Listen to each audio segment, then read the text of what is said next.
Hello, Assalamu alaikum to all of my students. Today I am going to deliver a new lecture, and today's lecture is on the EMF of a cell or cell potential of a cell. So let us go for that. So EMF of a cell, yeah, cell potential. Okay. So let us start. तो जब हम EMF of a cell की बात करते हैं तो जब भी हम कोई सेल लेते हैं, कोई इलेक्ट्रोकेमिकल सेल लेते हैं, and we know that this electrochemical cell is made up of two half cells. ठीक है, एक का नाम है ऑक्सीडेशन हाफ सेल और दूसरे का नाम है रिडक्शन हाफ सेल. जैसे कि हमने, अगर हम बात करेंगे इलेक्ट्रोकेमिकल सेल में, जब हमने डैनियल सेल पढ़ी, क्लियर, तो वहां पे, या गैल्वानिक सेल जिसको हम बताते हैं, वहां पे हमने बताया कि जो ये ऑक्सीडेशन हाफ सेल है, ये इसमें जो इलेक्ट्रोड होता है वो होता है zinc, and this zinc electrode is acting as an anode. ठीक है, तो उसी को हम ऑक्सीडेशन हाफ सेल कहते हैं. ठीक है, इसी तरह जो हमारा यहाँ पे रिडक्शन हाफ सेल होती है, उसमें जो रिडक्शन जिस इलेक्ट्रोड पे होती है उसको हम कहते हैं कॉपर, उस पर रिडक्शन होती है, तो that is acting as a cathode. ठीक है, नाउ वी नो दैट.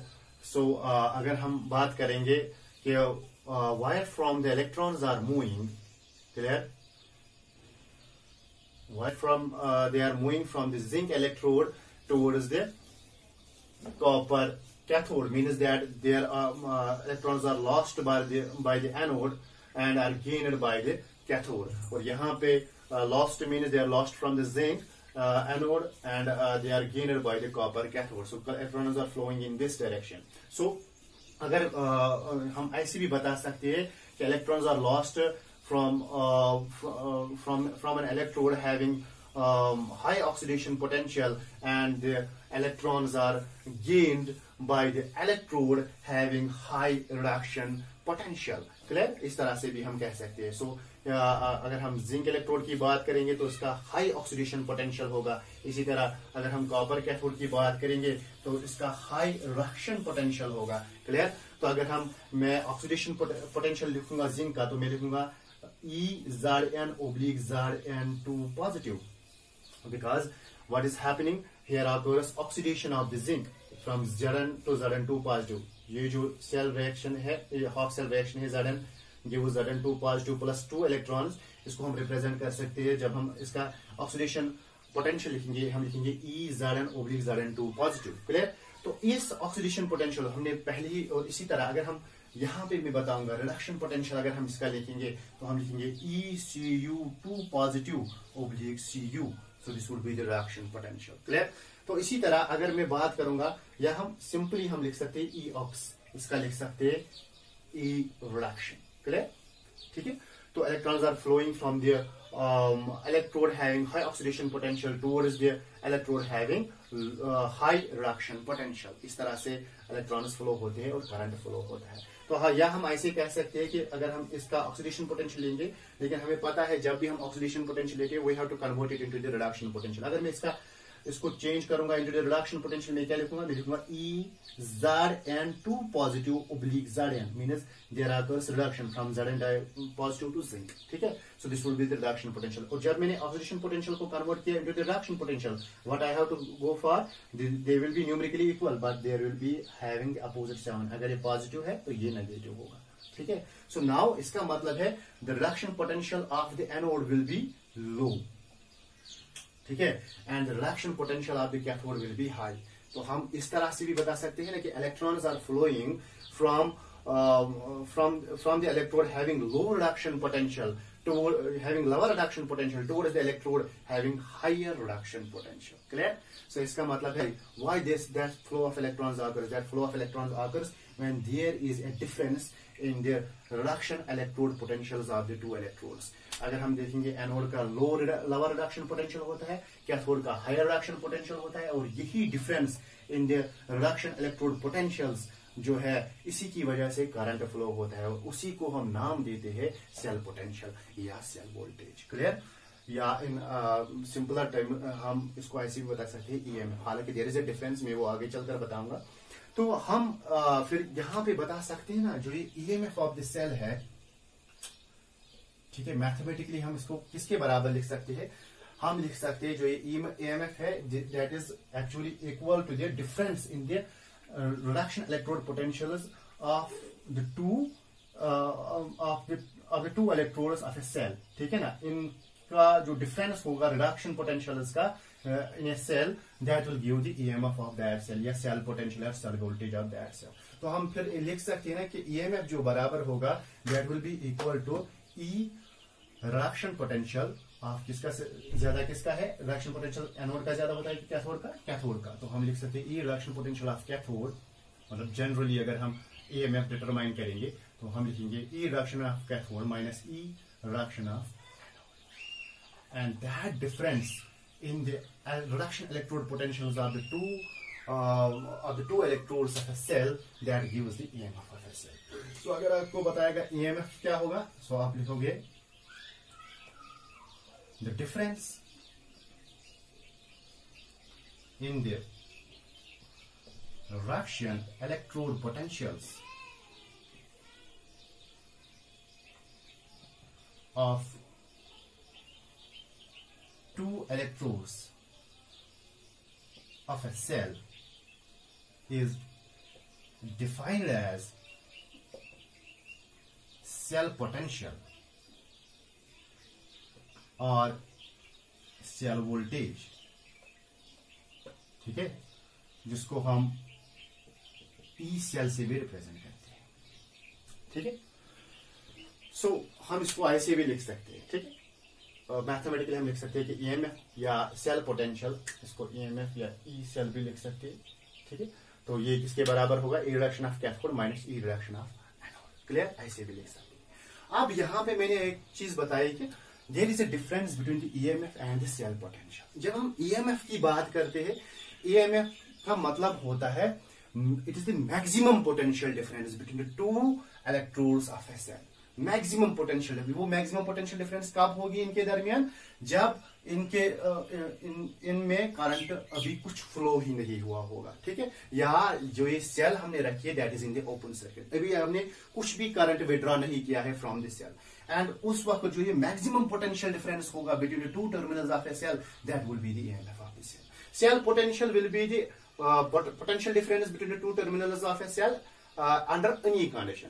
मगर EMF में पर्टिकुलर कंडीशन है कि जब cell is open in the circuit या अभी हमने सेल से कोई भी करंट विड्रॉ नहीं किया है, क्योंकि जितना हम इसमें करंट ड्रॉ करेंगे उतना इसका पोटेंशियल डिफरेंस जो है वो कम हो जाएगी। तो जब वो कम हो जाएगी उसको हम जनरल नाम देंगे सेल पोटेंशियल। लेकिन अगर हमने अभी इसमें करंट विड्रॉ नहीं किया है तो उस वक्त जो maximum potential difference, maximum difference in the reduction electrode potential of the two terminals of the cell, that time will be called as the EMF of the cell. Clear, तो अगर हम यहां पे बताएंगे, मैं अगर यहां पे लिखूंगा कि what is an EMF of a cell, ठीक है, तो आप लिखोगे EMF of a cell is defined as the potential difference between the two terminals, two electrodes of a cell, when EMF of a cell is defined as the potential difference between the two terminals of a cell when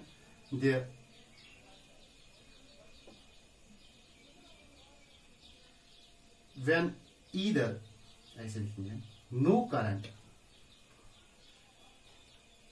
or very little current is drawn from the cell.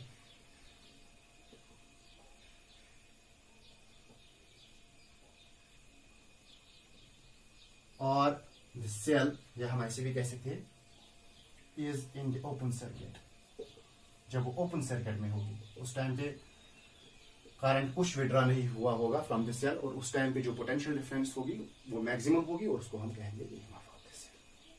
Clear, so ये तो हुआ EMF, तो ये हुआ cell potential. Clear, अब एक चीज है, अगर मैं यहां पे एक पॉइंट आपको बताऊं, दैट इज EMF, इसका फुल फॉर्म होता है एक्चुअली इलेक्ट्रोमोटिव फोर्स।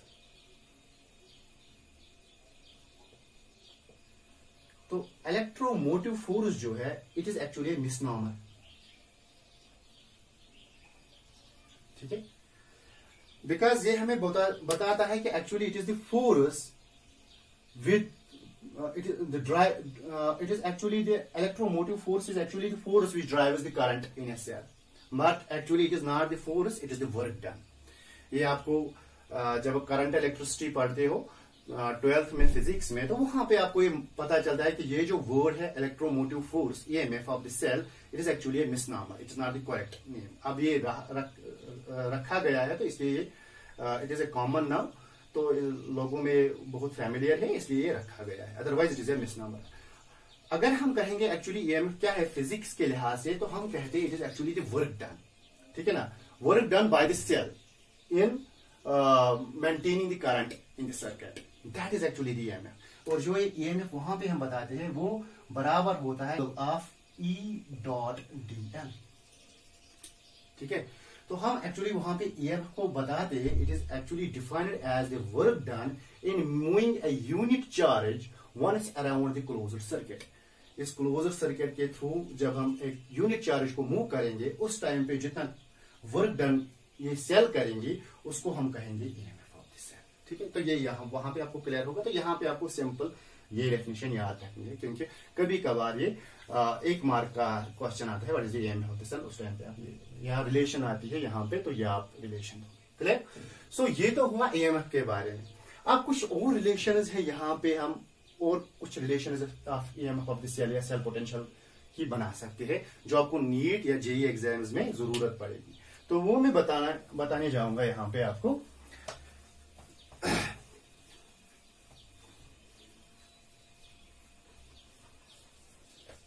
ठीक है, तो अगर हम देखेंगे अभी तक आपने यहाँ पे जो ये E cell EMF of this cell या सेल पोटेंशियल जो होता है वो that would be equal to the reduction potential of the cathode minus the reduction potential of the anode. So that would be the difference in the reduction potential of the cathode and the anode. तो आपको पता ही है, अगर हम देखेंगे यहाँ पे this is oxidation half cell, this is reduction half cell. तो रिडक्शन हाफ सेल को जब हम राइट डाउन करते हैं, हम राइट साइड में इसको लिखते हैं. तो ऑक्सीडेशन हाफ सेल को जब हम राइट डाउन करते हैं रिप्रेजेंटेशन, तो उसको हम लेफ्ट साइड में रखते हैं. ठीक है, तो क्या मैं ऐसे भी लिख सकता हूं ना, then E cell is equal to E reduction potential किस साइड में, reduction half cell right side में. तो मैं लिख सकता हूं ना E right minus E left, ऐसे भी लिख सकता हूं. या मैं लिख सकता हूं E cell is equal to E R minus E L, E right minus E left, ऐसे भी लिख सकता हूं. This is simple thing. कभी कभार ऐसे भी आता है कि ऑप्शंस आपको आएंगे, वहां पे ई राइट ई लेफ्ट होगा, ये आपको समझ में आना चाहिए पहले कि ये है एक्चुअली. ठीक है, या आप इसको चेंज भी कर सकते हो. You can go for some more relations, 2 more relations will be there for this EMF of this cell. वो कैसे मैं बताऊंगा. जैसे कि मैं यहां पे बताऊंगा, मैं लिखूंगा E cell is equal to E reduction of cathode. ठीक है, अगर मैं यहां पे this is reduction potential of cathode, this is reduction potential of anode. अगर हम बात करेंगे यहां पे, मैं लिखूंगा यहां पे इस एनोड रिडक्शन पोटेंशियल, अगर मैं लिखूंगा ई रिडक्शन ऑफ एनोड. ठीक है, इसको मैं ऑक्सीडेशन पोटेंशियल में चेंज करूंगा इस एनोड को. ठीक है, मैं क्या लिखूंगा ई, क्योंकि एनोड का तो ऑक्सीडेशन पोटेंशियल होता है. अगर मैं इसको कन्वर्ट करूंगा, मैं लिखूंगा E oxidation potential of anode. ठीक है, और साइन क्या आएगा, माइनस आएगा ना. सो फिर अगर हम यहां पे ये वैल्यू सब्स्टिट्यूट करेंगे तो हमें इक्वेशन क्या बनेगी, मैं लिखूंगा E reduction potential of cathode minus sign है E reduction potential of anode. इसकी जगह मैं क्या लिखूंगा, minus E oxidation potential of anode. ठीक है, तो आप लिख सकते हैं इसको E reduction of cathode minus minus is plus E oxidation potential of anode. मतलब कि अगर आपको EMF डिटरमाइन करना है सेल का, या सेल पोटेंशियल आपको डिटरमाइन करना है, तो आपको दिया गया है oxidation potential of anode and reduction potential of cathode. So you just have to add up the oxidation potential of anode and reduction potential of the cathode, and that way you can also find the EMF of this cell. Conceptual based question और numerical based question अगर आपको आएगा, जहां पे आपको reduction potential of anode की जगह आपको ऑक्सीडेशन पोटेंशियल ऑफ एनोड दिया गया है, then that time the EMF or the cell potential of the cell will be the sum of the reduction potential of the cathode and the oxidation potential of the anode. So that would be the second relation. या one more relation हम ऐसे भी बना सकते हैं. अगर मैं इसका भी let us suppose ये जो रिडक्शन पोटेंशियल ऑफ कैथोड, जैसे मैंने यहाँ पे reduction potential of anode change किया था, अब मैं यहाँ पे ये ई रिडक्शन पोटेंशियल ऑफ कैथोड जो है इसको मैं कन्वर्ट करूंगा ऑक्सीडेशन पोटेंशियल में। मैं क्या लिखूंगा, E oxidation potential of anode लिख सकता हूं ना, लेकिन साइन क्या होगा, minus. So it will be minus E oxidation potential of anode. So substitute the value of E reduction potential of cathode. मैं क्या लिखूंगा, मैं लिखूंगा E cell is equal to E reduction potential of cathode की जगह मैं क्या लिखूंगा, minus E oxidation potential of cathode, this will be cathode, E oxidation potential of cathode plus E oxidation potential of anode। या मैं ऐसे भी लिख सकता हूं E oxidation potential of anode minus E oxidation potential of cathode। So this will be your another relationship।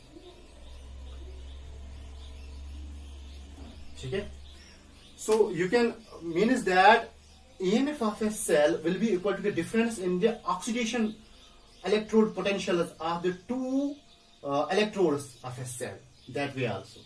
So either it would be the difference in the reduction potentials of the two electrodes of a cell, or difference in the oxidation potential of the two electrodes of a cell, or the sum of the reduction potential of the cathode and the oxidation potential of the anode। So these are the three relations, 1, 2 and 3। इस तरह से मतलब आपको कभी कभार वहां पे oxidation potential दिया गया है एनोड का और ऑक्सीडेशन पोटेंशियल कैथोड का दिया गया है, and you have to find the EMF of the cell, then that time you can't use those relations, you can directly go for this relationship. ठीक है, so these are the three equations of the EMF of a cell for determining the EMF of a cell. Let us go for one numerical question asked in 2008 AIIMS examination, very simple one. इन relations को आप दिमाग में रखो and you can find the answer. So you are given two half cells, one is this oxidation of two electrodes is happening,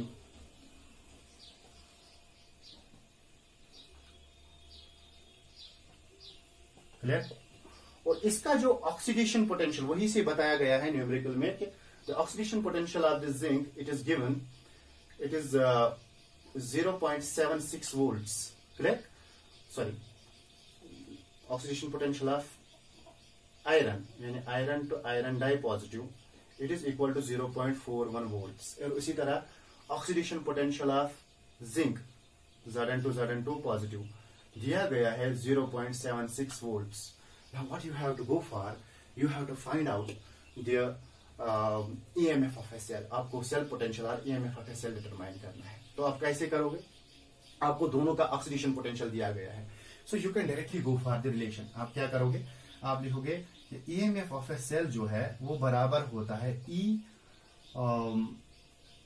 ऐसे लिखूंगा मैं, E oxidation potential of anode minus E oxidation potential of, अभी हमने ये relationship, ठीक है, E oxidation potential of anode minus E oxidation potential of cathode. और यहां पे आपको एक चीज दिमाग में रखना है कि ऑक्सीडेशन पोटेंशियल एनोड का होगा ज्यादा कि कैथोड का ज्यादा होगा।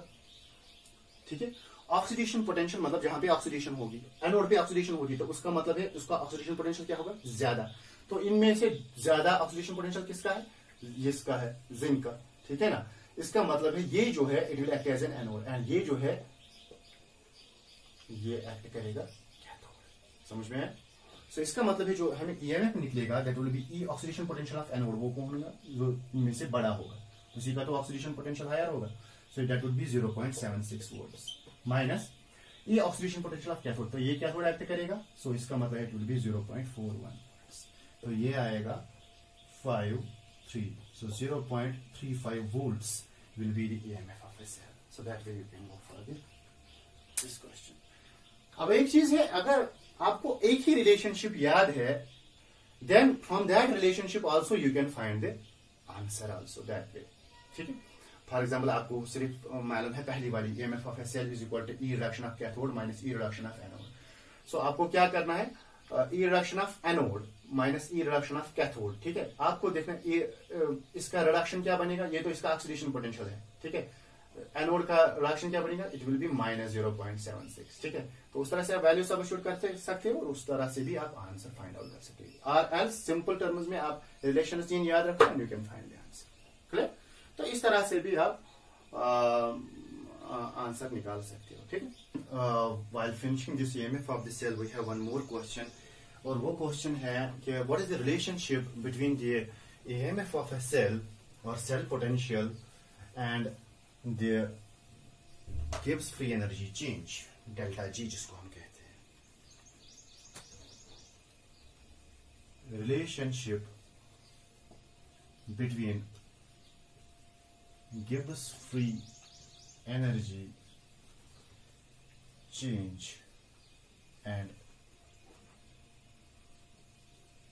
ईएमएफ ऑफ अ सेल, इनके दरमियान क्या रिलेशनशिप है, ठीक है।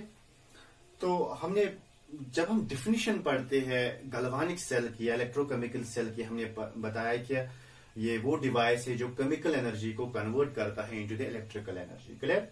तो जो ये गैल्वेनिक सेल है, it is made up of 2 of cells, ठीक है ना। तो यहाँ पे जो ये केमिकल एनर्जी है, that chemical energy is actually getting converted into the electrical energy. जो हम देखते हैं, अगर हम यहाँ पे बल्ब लगाएं तो ये बल्ब ग्लो होगा, इसका मतलब है जो यहाँ पे जो ये केमिकल एनर्जी है, ठीक है, तो ये केमिकल एनर्जी जो सेल की है that has been converted into the electrical energy. और ये जो ये दिस इलेक्ट्रिकल एनर्जी है, ये इलेक्ट्रिकल, सो मीन्स दैट जो ये गैल्वेनिक सेल है, it is actually the source of the electrical energy. और ये जो ये इलेक्ट्रिकल एनर्जी है that can be converted into different forms, that can be utilized for carrying out different types of work. So इसका मतलब है जो ये गैल्वेनिक्स में यहाँ पे ऐसे लिखूंगा, गैल्वेनिक सेल है, it is the source of electrical energy, ऐसे में लिखूंगा शॉर्ट फॉर्म में, and that electrical energy can be converted into different forms of work, can be converted into work, ठीक है। और अगर हम देखेंगे कि जो ये electrical energy produced in this galvanic cell है, या जो ये वर्क डन करेगी, ये किसके बराबर होता है, इसके लिए हम एक रिलेशनशिप बताते हैं कि कितनी वर्क डन यहाँ पे हुई, इस गैल्वेनिक सेल ने कितनी इलेक्ट्रिकल एनर्जी प्रोड्यूस की या इसने कितनी वर्क डन की, वो बराबर होता है, मैं लिखूंगा ऐसे, मैं ऐसे लिखूंगा quantitatively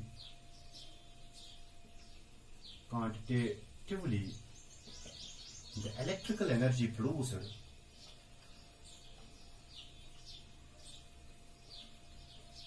in a cell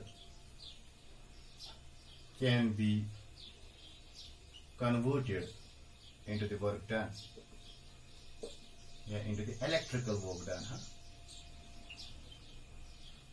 because this work जो ये work done होगा, that is from electrical energy, it would be electrical work done।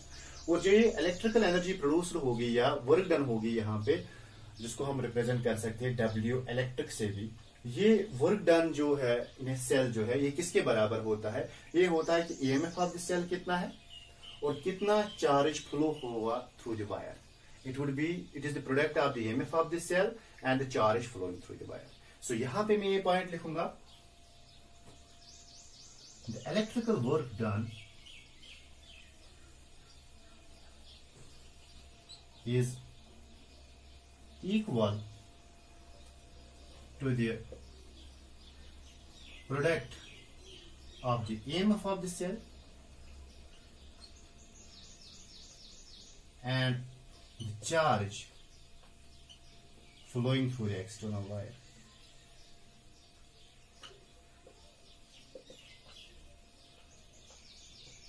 तो मैं यहाँ पे लिखूंगा work done by a cell is equal to EMF of a cell multiplied by the charge flowing through the wire. ठीक है। सो that would be the work done. अगर आप electrostatics में जाओगे वहां पे आप पढ़ते हो कि जो ये पोटेंशियल होता है it is equal to the work done divided by the charge. So work done जो है वो किसके बराबर होगा, it would be the potential into the charge. So वही मैंने लिखा to work done by a cell that would be equal to the potential that means the area of the cell multiplied by the charge flowing through the wire. इस तरह से भी आप बता सकते हो ये रिलेशन, ठीक है। ये जस्टिफाई हम कैसे करेंगे, ठीक है। तो अगर जो वर्क डन बाय सेल जो है वो मैंने रिप्रेजेंट किया है W इलेक्ट्रिक से। इसी तरह अगर मैंने EMF ऑफ द सेल को रिप्रेजेंट किया E सेल से, so then it would be multiplied by the charge flowing through the wire. So let us suppose charge flowing through the wire is Q, ठीक है। So then our relationship will become W electric is equal to E cell into charge flowing through the wire. So अब जो ये charge है, ये charge flowing through the wire, ये किसके बराबर है मैं बताऊंगा। जो ये charge flowing through the wire है ये बराबर होगा अगर लेट अस सपोज इस वायर के through n moles of electrons flow हो गए। मैं ऐसे लिखूंगा, if n moles of electrons flow through the wire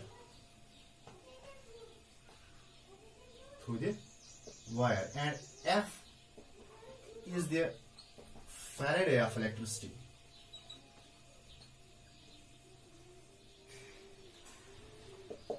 तो ये जो F जो होता है ना, F is known as the Faraday of electricity, जिसका वैल्यू होता है 96,500 कूलम्स। इसका इतना वैल्यू होता है। सो इसका 1 Faraday of electricity is equal to 96,500 Coulomb's.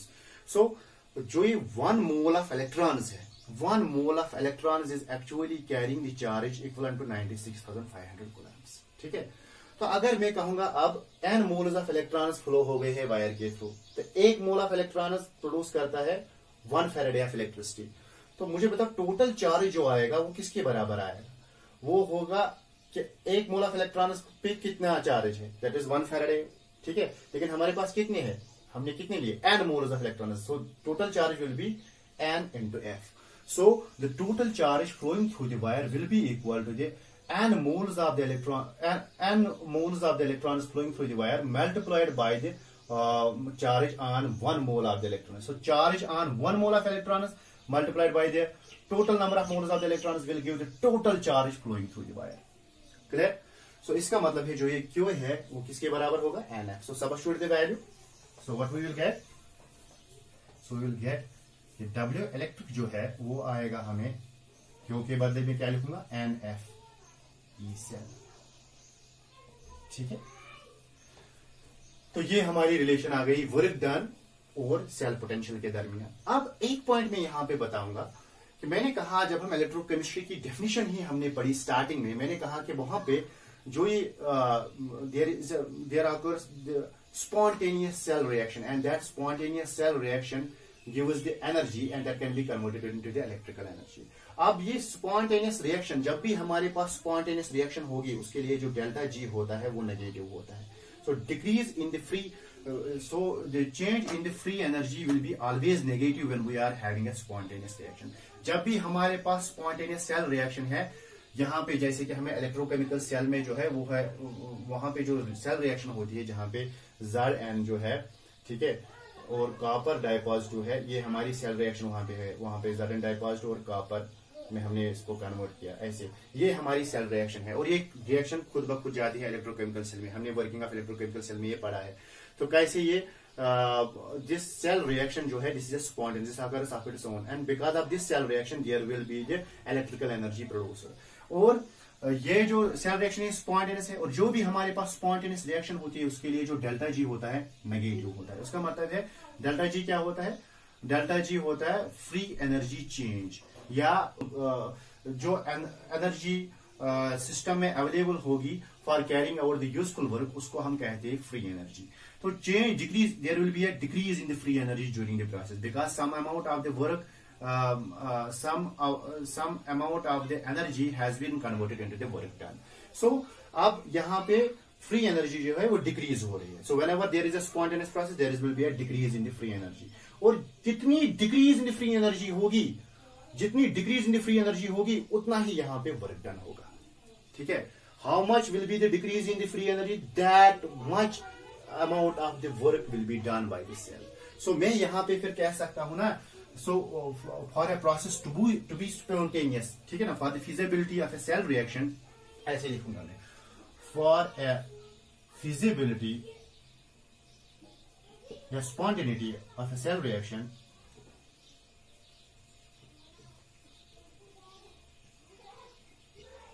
there occurs decrease in the free energy change,